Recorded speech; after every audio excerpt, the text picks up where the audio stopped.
Good morning, my lovelies, and welcome to a very overcast and breezy, slightly nippy Wednesday morning. I hope you're all well. We seem to have had some rain last night. It was always a bit wet and a bit damp, and the sun is trying to come through, but very, very slowly. Yeah, it's a very, as my other half calls it, grim. It's a grim morning today. So how are we all on this Wednesday morning? I hope we're all well.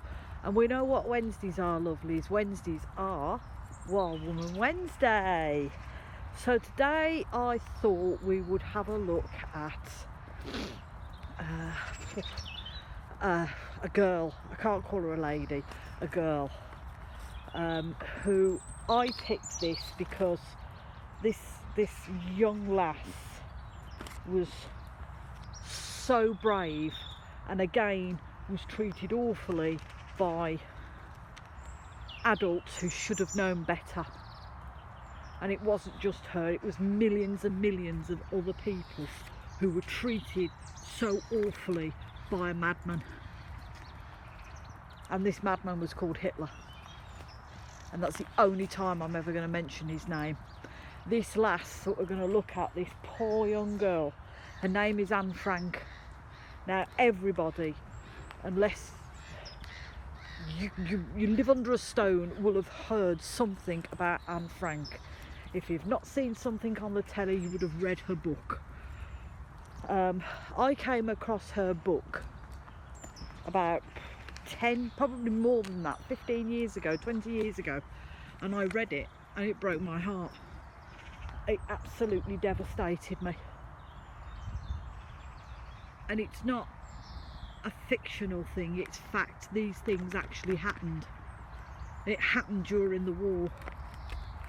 So Anne Frank was born on the 12th of June 1929 in Frankfurt, Germany, to Otto and Edith Frank.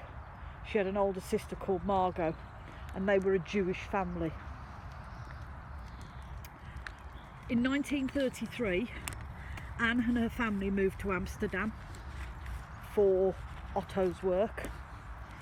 The Franks were amongst 300,000 Jews who had fled Germany between 1933 and 1939, when Hitler, he who will not be named, came into power.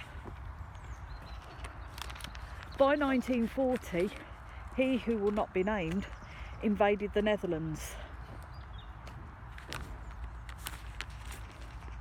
and lots of people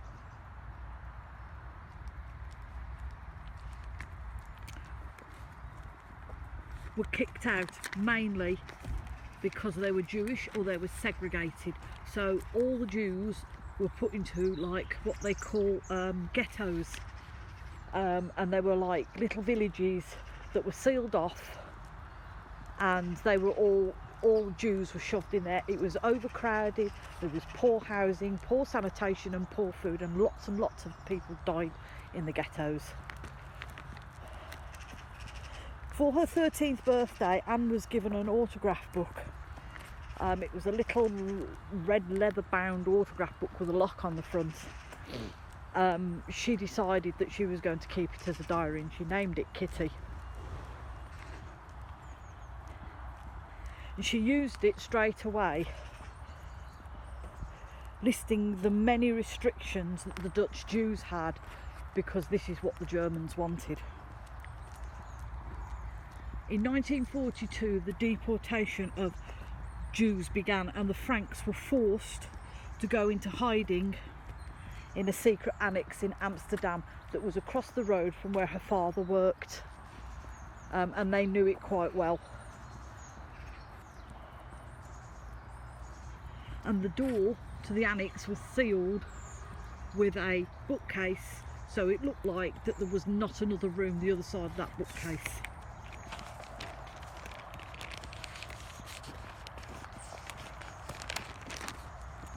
For 2 years, the Franks lived in the annex along with another family, the Valpels, and they tried to live a normal as life as possible in the annex. They had friends outside who would bring them food, water, clothing and news of the outside world, because they were not allowed to leave the annex. These people were their lifeline. In August of 1944, the German police stormed the annex and took everybody there, and it seemed that somebody told tales on them to inform the German police that there were Jews living in hiding in this annex. Shameful. Over the course of a month, they were taken to Auschwitz, and Anne was sent to the labour camp, where she was put to work digging ditches and moving boulders. And bearing in mind, this is a 14-year-old girl who was starved and beaten and probably very ill, and this was what the Germans made her do. For the next 12 months, Anne was moved round from camp to camp and worked in the labour camps. In early 1945, Anne died from typhus, because I suppose her little body just couldn't fight it off. She was so poorly and so malnourished and so it's a colour double, don't stalk it, you know, that she caught typhus and her little body couldn't fight it off.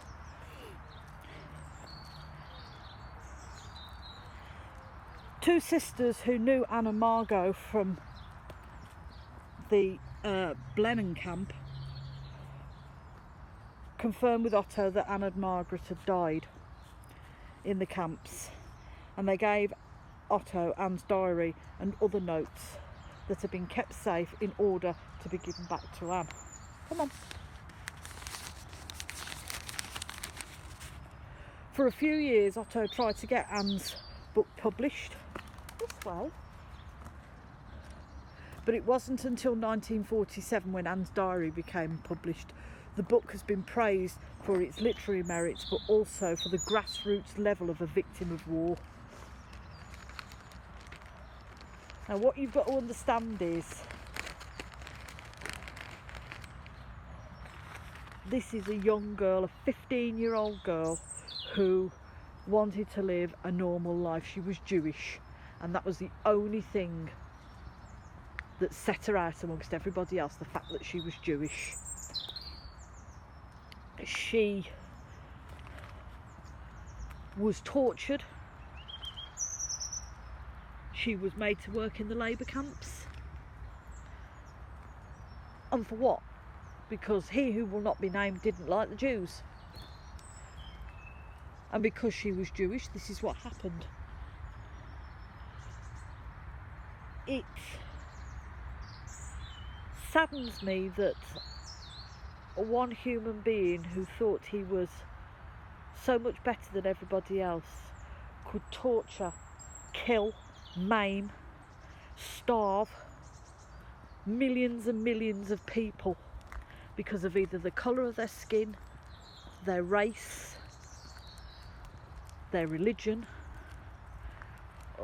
whether they were of special needs of some description, or whether their lifestyle was Romany Gypsy, because he wanted an Aryan race. And if it wasn't for Anne and other people like her keeping diaries, we would not have known what had gone on in the war. This is grassroots level. This is as it happened, day by day, by somebody who was living through it. And every time I think of Anne Frank, I am immensely saddened of the events of the war, that people like Anne had to suffer. And this is why I've named her a wild woman, because she fought so hard to stay alive. She fought so hard. She even told a friend, the two sisters that gave Otto her diary, she even told them that she would, when the war was over, get this little diary printed so that people could read it and understand it.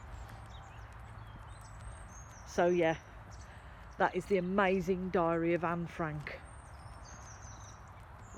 who in my eyes deserves to be a wild woman for trying to stay alive.